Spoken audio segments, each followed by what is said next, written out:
Hello, welcome to veena Raghava cooking channel.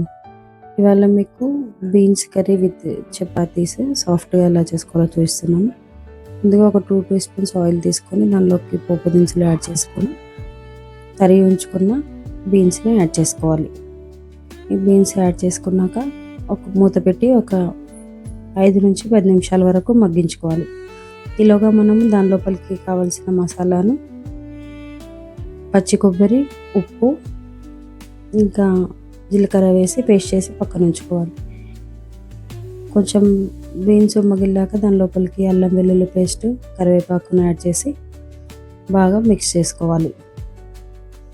ఇప్పుడు మళ్ళీ ఒక 2 మినిట్స్ తర్వాత ఫైనల్గా మనం పేస్ట్ చేసి ఉంచుకున్న కొబ్బరి, పచ్చికారం పేస్ట్ని యాడ్ చేసి మంచిగా ఫ్రై చేసుకోవాలి. ఒక 10 నిమిషాలు అలా పక్కన పెడితే పోయి చిన్న మంటలో పోతే రెడీ అయిపోతుంది.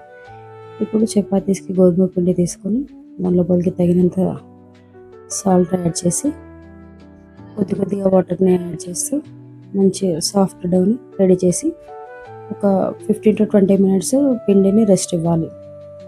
అప్పుడే మనకు చపాతీస్ సాఫ్ట్గా వస్తాయి.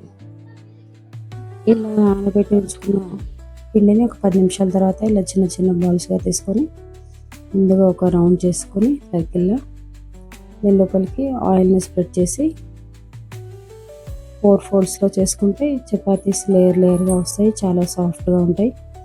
ఇవి పిల్లలకు లంచ్ బాక్స్లో పెట్టినా కూడా ఆఫ్టర్నూన్ వరకు కూడా అలాగే మెత్తగా ఉంటాయి. ఇలా ఫోల్డ్ చేసి చేసుకోవడం వల్ల ఇవి కిడ్స్కి లంచ్ బాక్స్లోకైనా బాగుంటుంది ఈ చపాతీ ఇంకా బీన్స్ కర్రీ.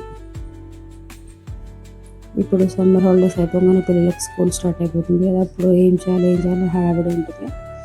అట్లాంటి మూమెంట్లో ఈ చపాతీస్ని బీన్స్ కర్రీ చేసి పెట్టేస్తే పిల్లలకు హెల్తీగా కూడా ఉంటుంది, చాలా సాఫ్ట్గా ఉంటాయి. ఆఫ్టర్నూన్ లంచ్ వరకు కూడా ఇవి ఏమవ్వవు, లేయర్గా వస్తాయి. ఇలా ఒక్కొక్కటిగా చేసి బీన్స్ కర్రీ పట్టుకుంటే చాలా హెల్దీ అండ్ టేస్టీగా ఉంటుంది. Thank you for watching my channel. Please do subscribe and share with your friends and family. Comment సెక్షన్లో నెక్స్ట్ రెసిపీ ఏం కావాలో చెప్తే నేను చేయడానికి ట్రై చేస్తాను. Thank you for watching.